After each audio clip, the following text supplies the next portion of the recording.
In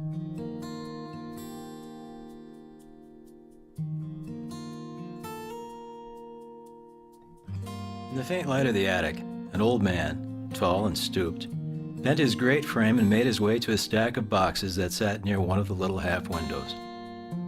Brushing aside a wisp of cobwebs, he tilted the top box toward the light and began to carefully lift out one old photograph album after another. Eyes once bright but now dim, searched longingly for the source that had drawn him here. It began with a fond recollection of the love of his life, long gone, and somewhere in these albums was a photo of her he hoped to rediscover. Silent as a mouse, he patiently opened the long-buried treasures and soon was lost in a sea of memories. Although his world had not stopped spinning when his wife left it, the past was more alive in his heart than his present aloneness. Setting aside one of the dusty albums, he pulled from the box what appeared to be a journal from his grown son's childhood. He could not recall ever having seen it before, or that his son had ever kept a journal. Why did Elizabeth always save the children's old junk? He wondered, shaking his white head.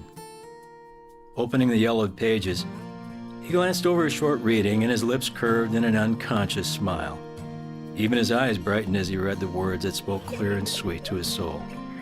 It was the voice of the little boy who had grown up far too fast in this very house, and whose voice had grown fainter and fainter over the years.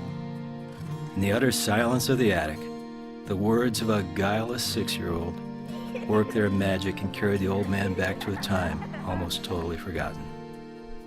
Entry after entry stirred a sentimental hunger in his heart, like the longing a gardener feels in the winter for the fragrance of spring flowers. But it was accompanied by the painful memory that his son's simple recollections of those days were very different from his own. But how different? Reminded that he had kept a daily journal of his own business activities over the years, he closed his son's journal and turned to leave, having forgotten the cherished photo that originally triggered his search.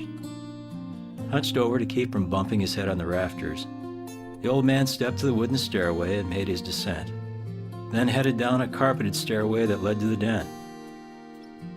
Opening a glass cabinet door, he reached in and pulled out an old business journal.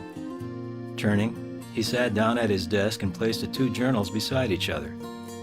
His was leather-bound and engraved neatly with his name in gold, while his son's was tattered and the name Jimmy had been nearly scuffed from its surface. He ran a long, skinny finger over the letters, as though he could restore what had been worn away with time and use. As he opened his journal, the old man's eyes fell upon an inscription that stood out because it was so brief in comparison to other days. In his own neat handwriting were these words: "Wasted the whole day fishing with Jimmy. Didn't catch a thing."